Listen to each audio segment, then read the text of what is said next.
So, hello everyone, can you all hear me? Just type in the chat box if you can. And if you are watching us on YouTube, then you can just type in the comment box, yes or no.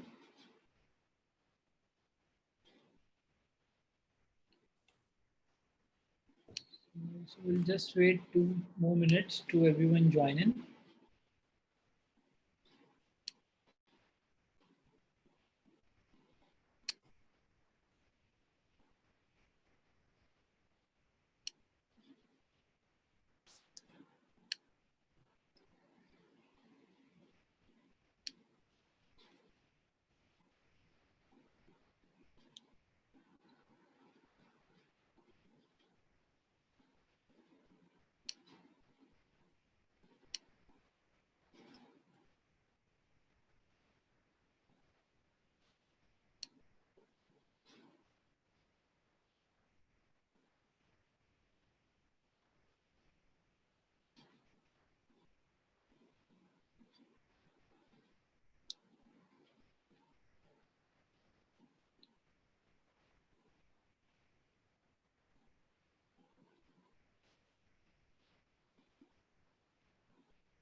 So, we are just starting it now.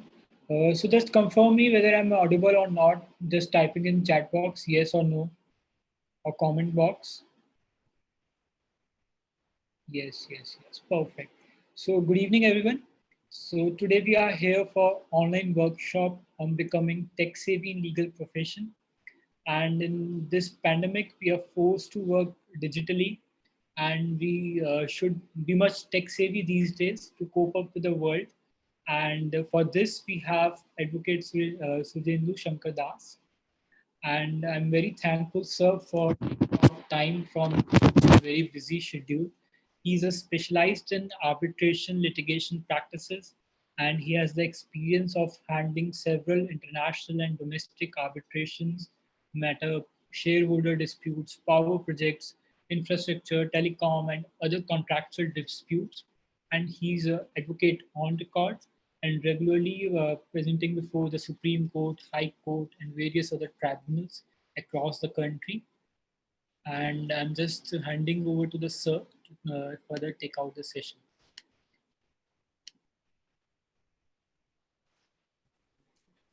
Thank you, Shivans, for your kind introduction.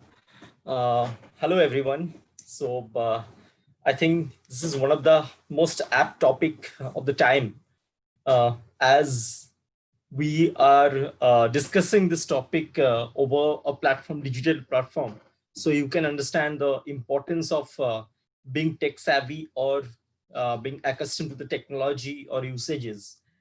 Now, from the perspective of a lawyer, what I will say, that old perception, how do you see an advocate? Hope I'm audible, right? Okay. So yeah, the perception of an advocate is that once you enter the chamber or the office, you will see the stack of old reporters, commentaries, stacks and stacks of files, very oldish look, and it gives you the feeling that okay, I've entered an advocate's chamber. That from a layman's perspective and till date, and the same perspective remains. Layman never understands, or he always questions, does an advocate have to read all the books available in the chamber library? So that was the old perception. Now things have gradually changed. If you look at the transition or the change or usages of technology, you will find that how did we see, like when we started our law school journey. So I'm talking about 2000, 2002, 2003, when we saw that people have been using SCC that is with a key, particular key that online was not available. Then you have Manupatra, and those are the online or platform for research database. You had some other tax reporters as well. So that's how we got a preliminary introduction with the technology, how it can help our profession. I'm talking about 12, 13, 14 years back.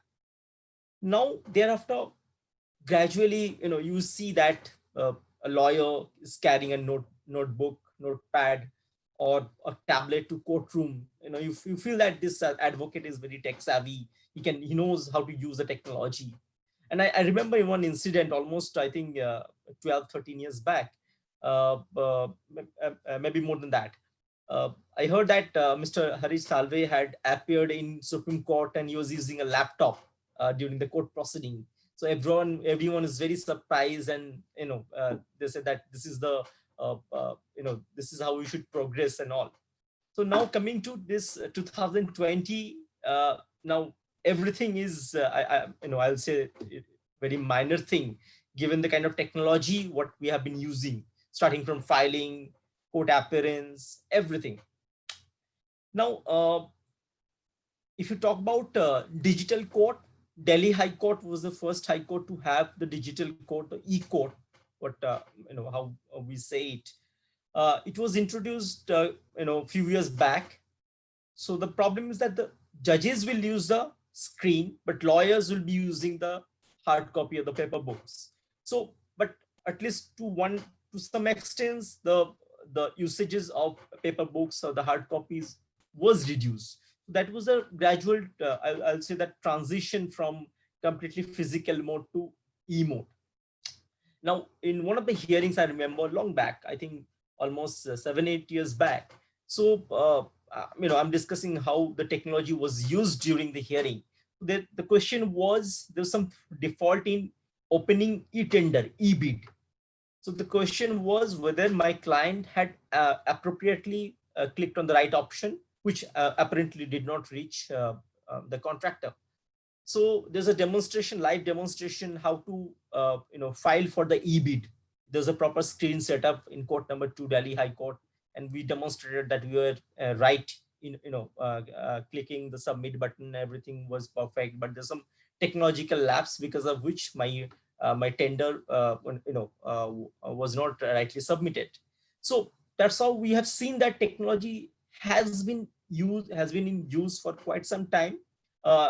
In terms of court appearance and court usages, and latest, of course, we have seen how the technology has been in use, starting from court filing, your virtual hearing, everywhere, in trial court, your statutory tribunal, your high court, your Supreme Court, your arbitration, everywhere there is a virtual hearing. And this has to stay for some time, like at least next couple of months, though it's in contemplation that there will be a small scale physical hearing as well. But completely replacing the virtual mode is right now not possible, because situation is like that we can't afford to get affected and spread it more than what we already having. Now, if I'm talking about the perspective of a transaction lawyer, how technology can help, the first and foremost thing comes to my mind is that one can use the software to generate standard form of contract. You can have automated template systems, so that reduces the time, manual time, and it's not very difficult to generate a template or standard form of contract. And artificial intelligence has a role to play, because once you have the parties particulars and they feed the complete details of the transaction, uh, with the help of artificial intelligence, you can have a standard form of contract which will be applicable. Then you can modify to the extent necessary. So transaction work, I think that's the first and foremost thing comes to my mind, that usage of technology can reduce the time to prepare the standard form of contracts. And it can be of use, the technology can be also of the use for the purpose of due diligence. But for that purpose, you need to have a wide database. But unfortunately, as of today, government database is not foolproof or not complete. So if you have to do some due diligence with the register office, sub-register office, there everything is in physical form. So gradually, once everything is digitalized, I think due diligence will be possible, very fast mode, and there will be more softwares which lawyers can use to complete the due diligence in very short period of time. So, for the limited perspective of transaction. These are 3 4 points that came to my mind. Now coming to the my segment, that is litigation, dispute resolution, or arbitration. I would say that how technology has helped us, it can be described in 5 10 minutes, because it's a concept and it's a usage. That's more important, is the usage, and get used to it with each and every segment. It's is a process of time that, in fact, I also took time to get accustomed to the technology in terms of filing and appearances. So it's a transition and it's going to take time. And technology also has to improve, because there are certain advantages and disadvantages as well, which I'll point out. So keeping that in mind, if I'm starting with the Supreme Court itself, the filing part. So if you are aware that how the filing happens, lawyers are generally dependent on clerk. So they prepare the draft, they give it to the clerk, and clerk goes and files it, gets a number, and gets defects cured, gets listed, they pushes to registry. This is a very tedious process. That's how it happens in ordinary course in physical filing. Now Supreme Court has introduced e-filing. So there's a e-filing platform available on the Supreme Court portal. There, we AOR, we have to register ourselves. We have our password. We use that. We go to our dashboard. We do our filing. So first thing what you're doing, there's no queue. You don't have to stand in the queue to get things filed in court with the registry. So I'll give an example. It happened last week only. I could file one SLP at 6 o'clock in the morning. Just can you imagine? Can you file it in physical mode? You can't. I filed it very early in the morning by 6:30. By 11:30, once the registry people had reached their respective places, they scrutinized things. I was given a diary number. By 4:30, I received a call from the registry that there are 2 3 defects, which I cured within 5 minutes. That is again through e-filing mode. So defects are cured by on the same day, and I get the SLP number. And listing process will follow in next couple of days. Depending on the urgency, your matter will be listed. So it's that easy. You're not dependent on a particular person, a particular mode, or a particular system. You can do of your own.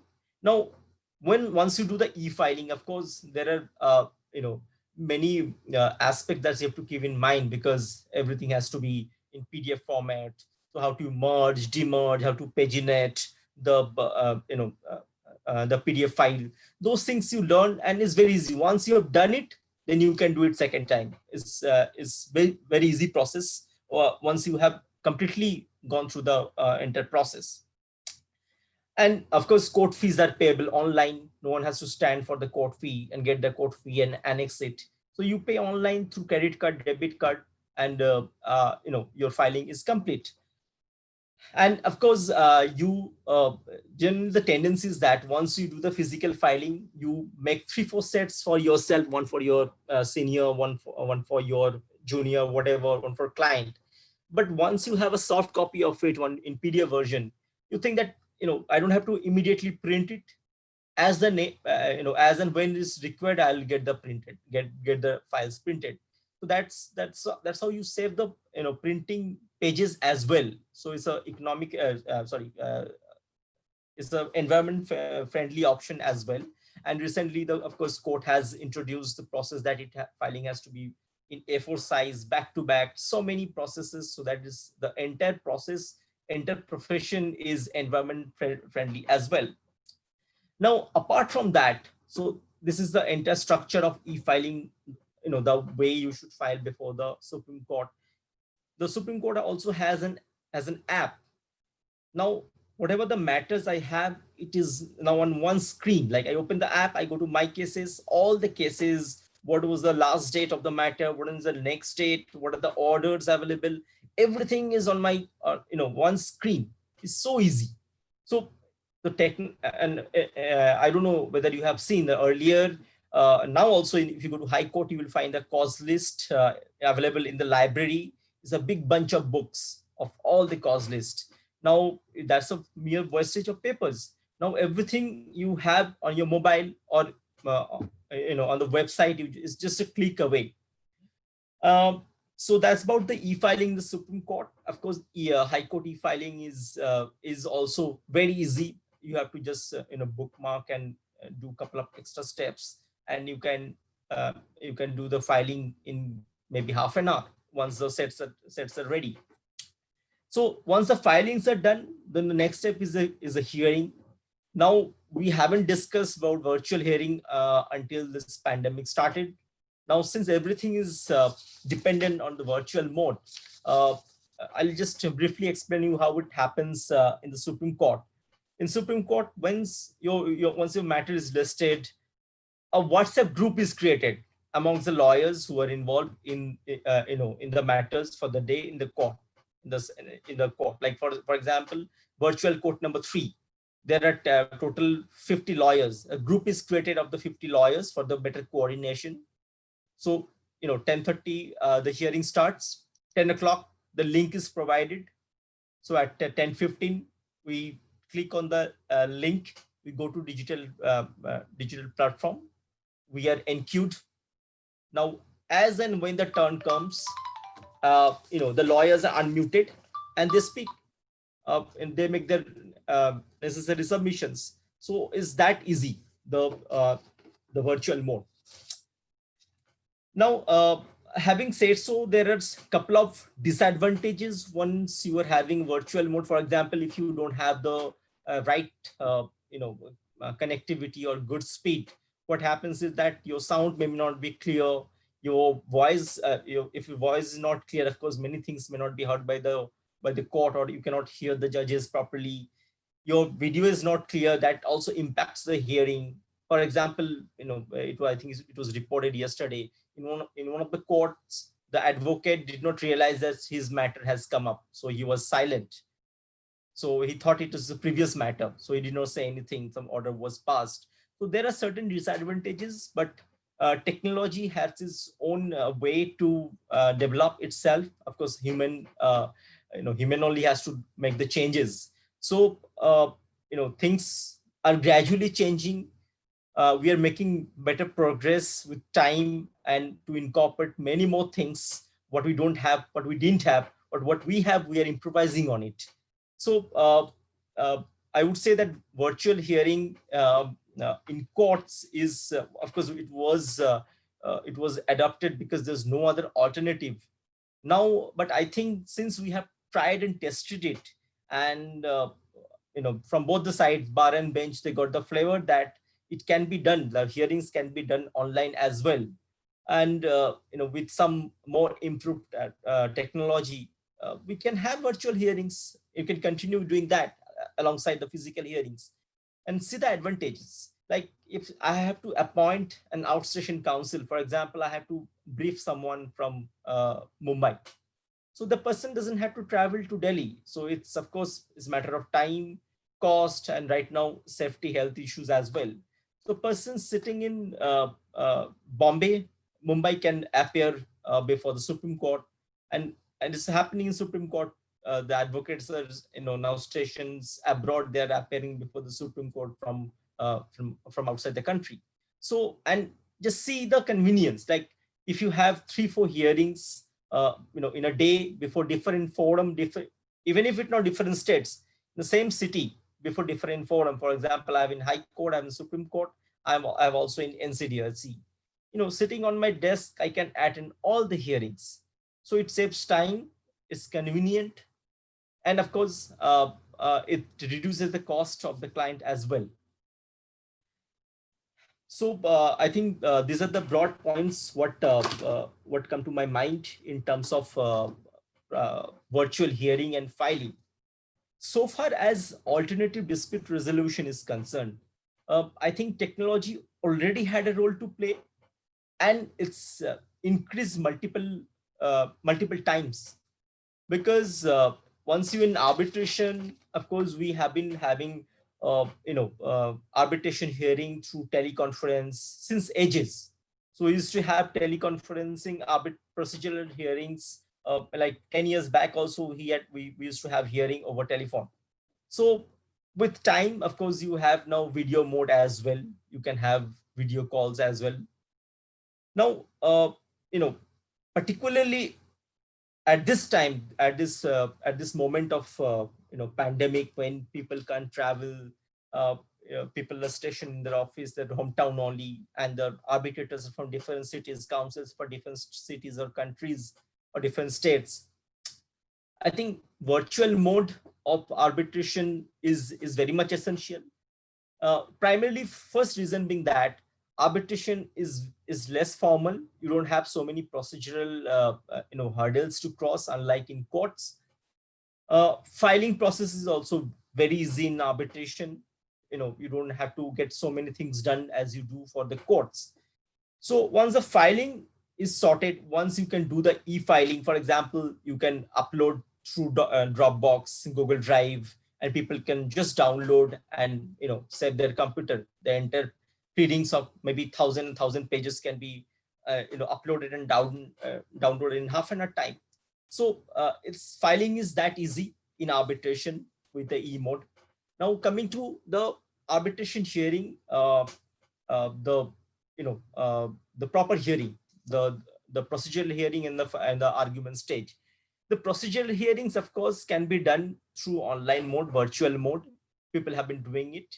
People have the arbitrator as well as the litigant and the counsels also. They have reservations to conduct arbitration evidence hearings, cross-examination, and everything through virtual mode, because it's not foolproof, and there are so many factors because of which lawyers are also not convenient to do cross-examination over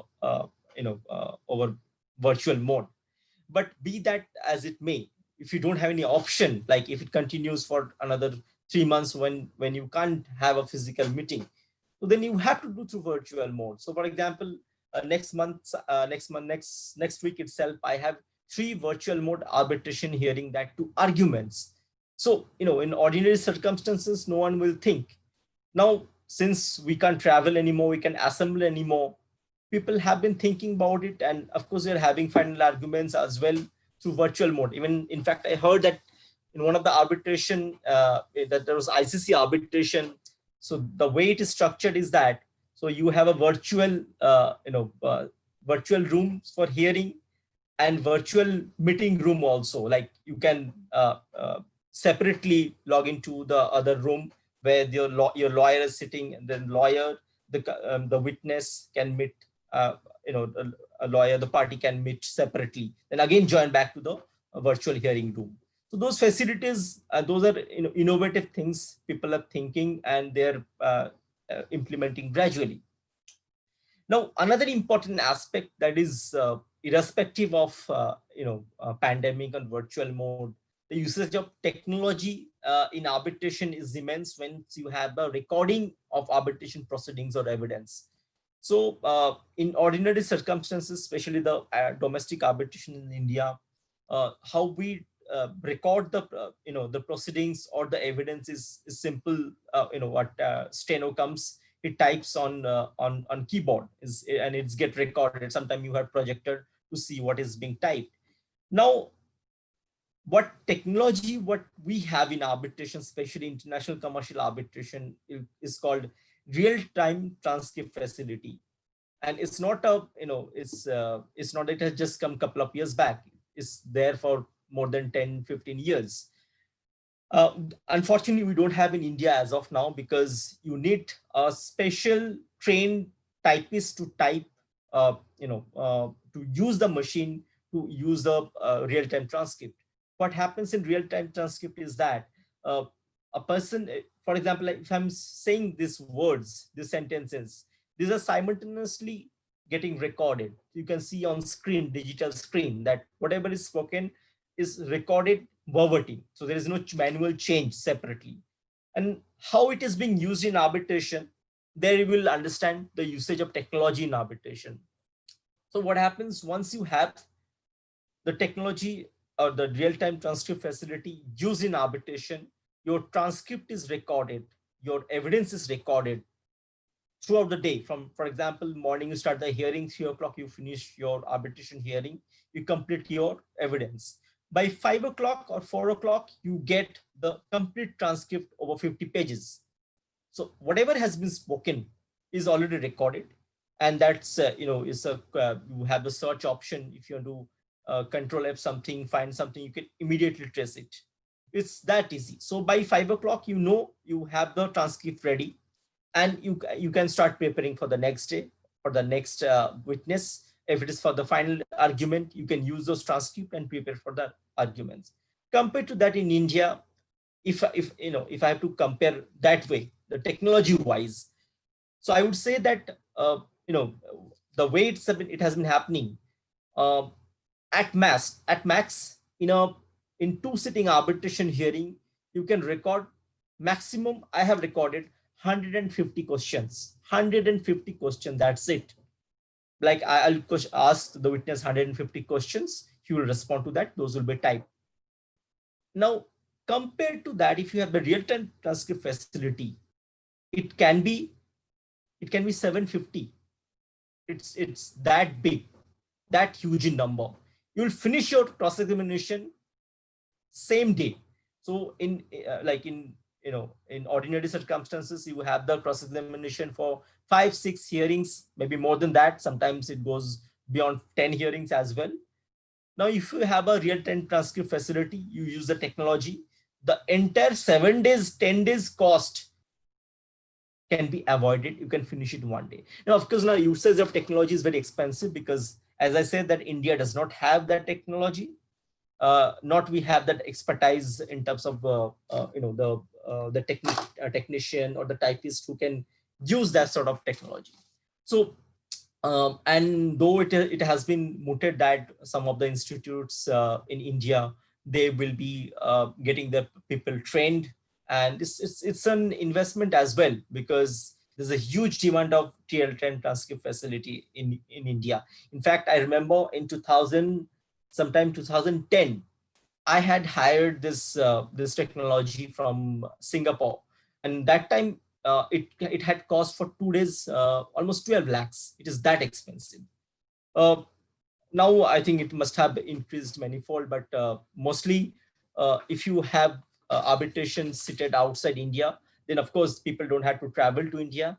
Then cost is already reduced cost, because entire day's travel, their accommodation, nothing has to be paid. So that's how arbitration has been using the technology for long.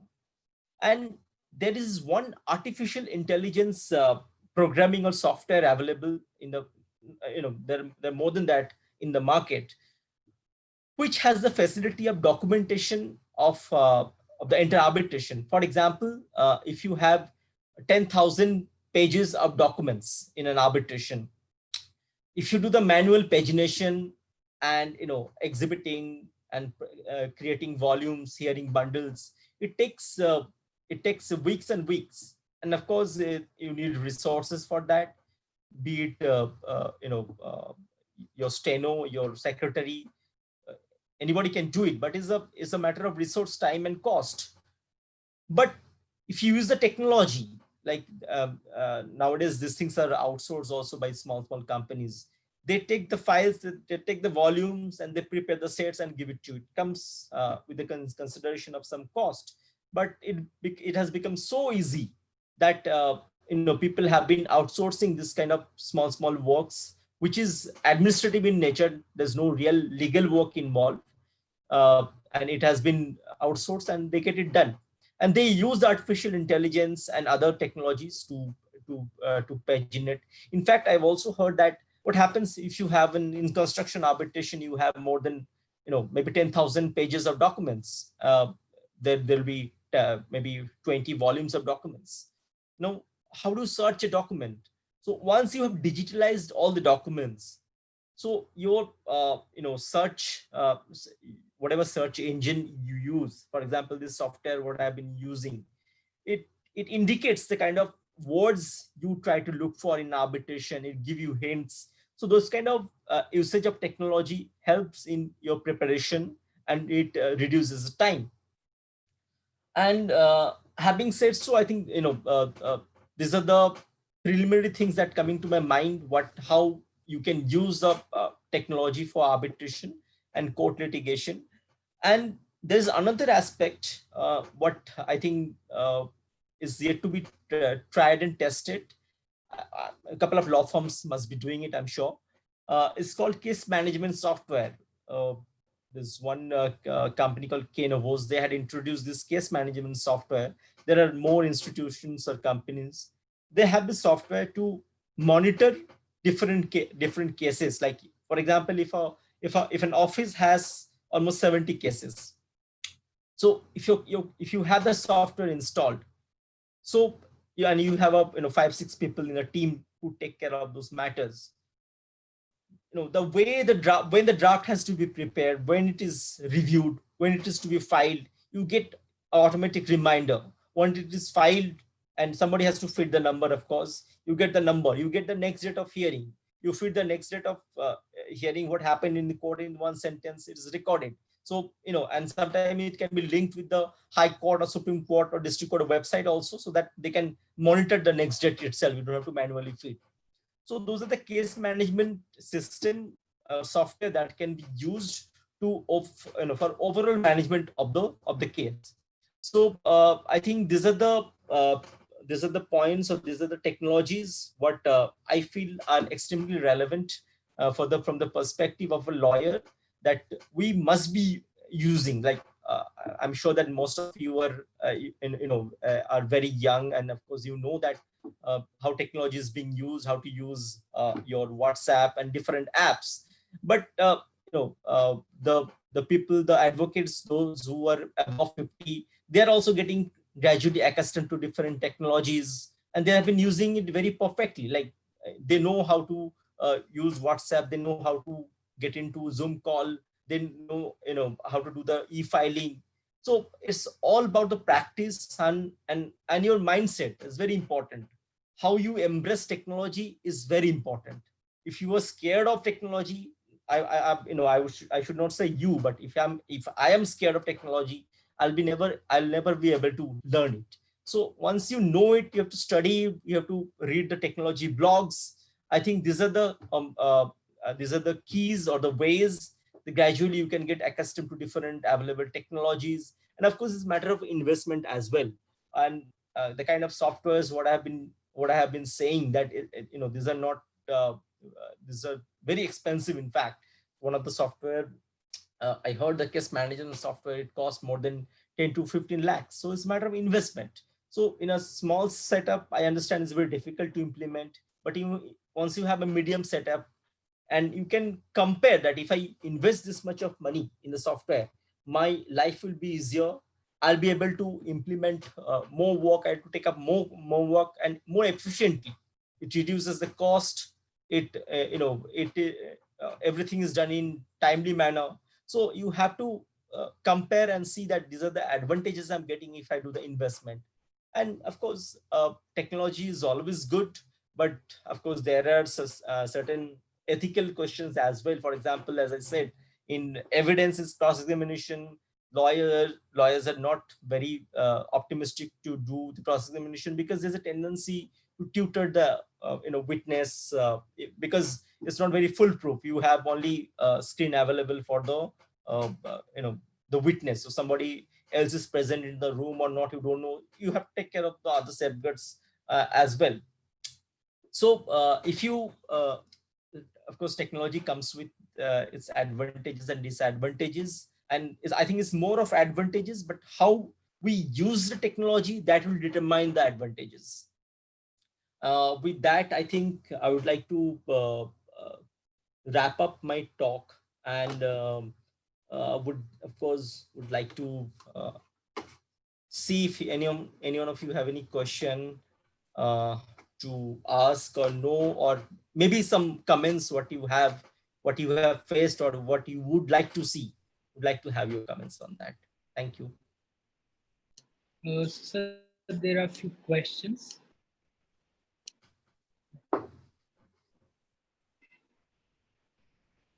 So the first question is it possible to have a paperless firm in today's time? Paperless, sorry. Is it possible to have a paperless firm in today's time? See, paperless that way. How do you determine paperless? Like you don't have a single paper in your office. So I don't think that that's completely possible, because sometimes client will send you papers, volumes. So you have to make PDF copies and store in your system. So you can't say that I'll have a completely paperless office or firm. But that's, and in future also, that's completely ruling out paper is difficult. But of course you have to reduce the volumes to the extent possible.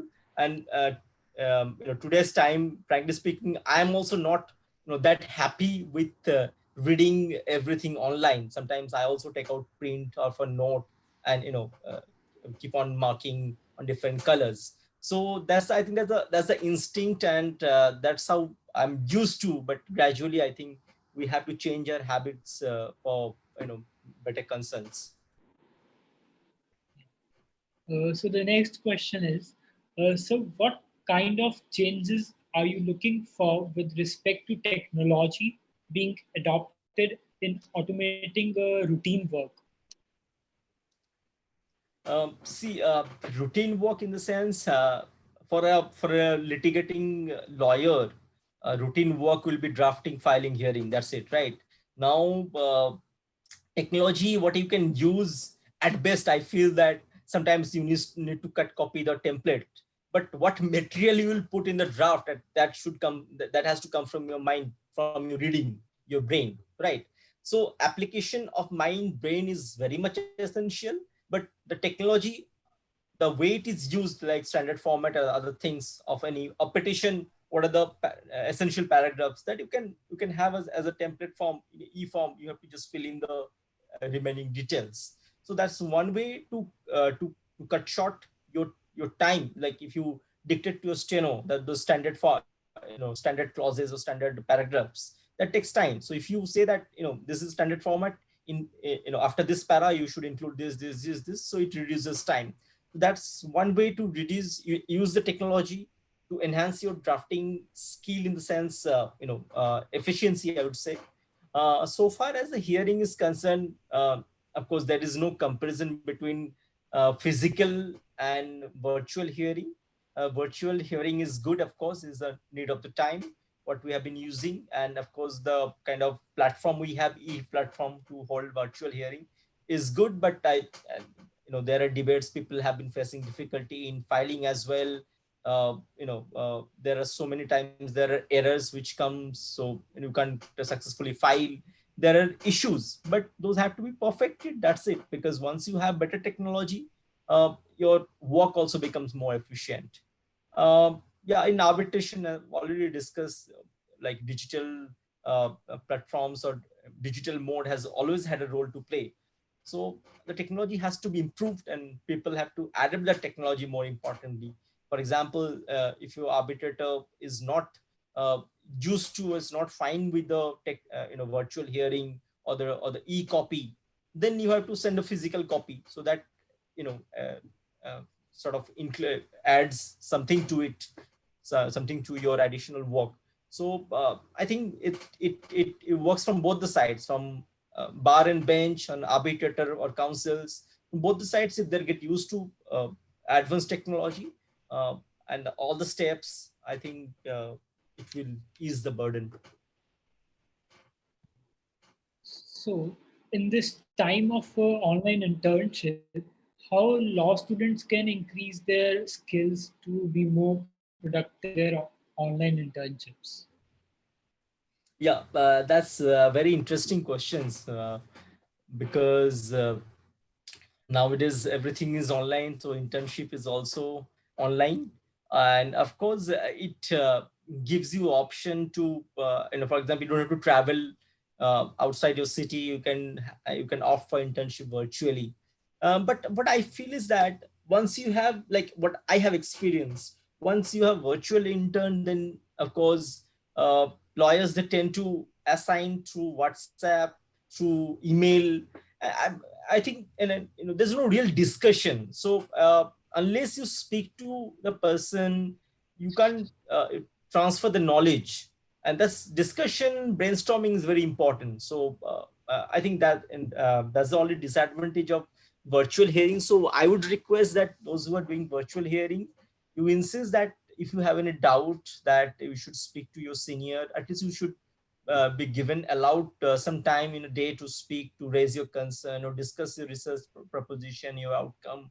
I think that's how. And of course, you have online research engine tools, but unfortunately, the phenomenon is that nobody uses the commentary. Is very important. Like uh, this issue has been going on for quite long, like decades, that usages of commentary has reduced. But with virtual hearing, it's nil. But I don't see that. Because I can't expect the virtual interns to have access to commentaries at home. So unless you have some virtual commentary available, uh, that doesn't. You don't get any value addition by reading uh, uh, the commentary. So only thing you're dependent is the judgments. Sometimes it's the India canon also I have seen. So I think so. It has no limitation, but we have no options. To the extent possible, you should utilize the time to brainstorm with your senior, discuss and do proper research of case laws, and completely use the time of pandemic. Yeah. So the next question is, what should we keep in mind with respect to security of data while dealing with online technology, especially of clients? It's very debatable questions, because the kind of data you are transferring, emailing, of course, if it is with the clients, is currently privileged documents, but there is a possibility of leakage document. There are privacy concerns, and like time will say that how to protect the confidentiality and privacy aspects intact. We are of course having different bills, laws to sort of implement the problems, and to maintain our right to privacy in terms of data. But I think the more we use the technology, more we'll get to know what kind of problems, what we may face in terms of data privacy. So, how to cope up with virtual hearing glitches these days? That reminds me an instance. What happened? I had a high court hearing, so I'll tell both the advantages and disadvantages. So I had a hearing fixed at I think 1 p.m. So I was trying to click and log in. I was not able to. I like 20 times I tried it. I started almost 15 minutes back, but I was not able to get into the portal. I was trying to contact the court master. He was not reachable. Unfortunately, Delhi High Court didn't have that WhatsApp group like a Supreme Court. So court master was not responding to my call. I could not enter. But the moment I could enter, I could see that the other side counsel already made his submission. Judge heard him also. So I missed the opportunity to hear. Like it can also happen that I'm rushing from one court to another court. So it's a sort of a similar example what I can think of right now. So I missed to hear what the other side was saying. So that is a glitch, I would say. But there's another hearing. I'll tell you what happened. My hearing was completed at 3:30. So then suddenly certain facts struck to my mind that those had to be pointed out, or something, some new document had come. So what I did, like it happens in physical court as well, it's called mentioning. But in virtual court, like there is no fear. Judge is not sitting somewhere you can go and mention. So I coordinated with the court master. I informed other side counsel that please again try to reassemble. I need to mention the matter. So it was judge allowed me to mention the matter. So she again, what she had to do, she was sitting on the desk. She had to click and get into the virtual room. I entered, other side entered. So we had a hearing at around, I think it was 4:30. We had another hearing. So you see the advantages and disadvantages. There are glitches, and for technology will have its own problems, but of course there are advantages as well. Hmm. So the next question is, how can small law firms adapt technology to work more efficiently? Oh, yeah, that I think you have to summarize what I have been discussing since last 40 minutes as the outcome of it. Because see, what adapting technology in the sense, what it again depends what kind of law firm you are. Like if you are a litigating firm, then you have to ensure quick filing. You should have the clerk or the person who will be able to do the e-filing very efficiently without any fault. For example, this usages of PDF, how to edit, how to put digital signature is very important. Unless you know it, you can't do it perfectly. Like what happened, I remember one page I had partially there was a handwritten thing I had completely rubbed it, but when it was printed by the register, he found that handwritten thing is there, so I had to replace. So it's about how you make more perfect filing by way of on digital mode. That depends on your capability, your personal.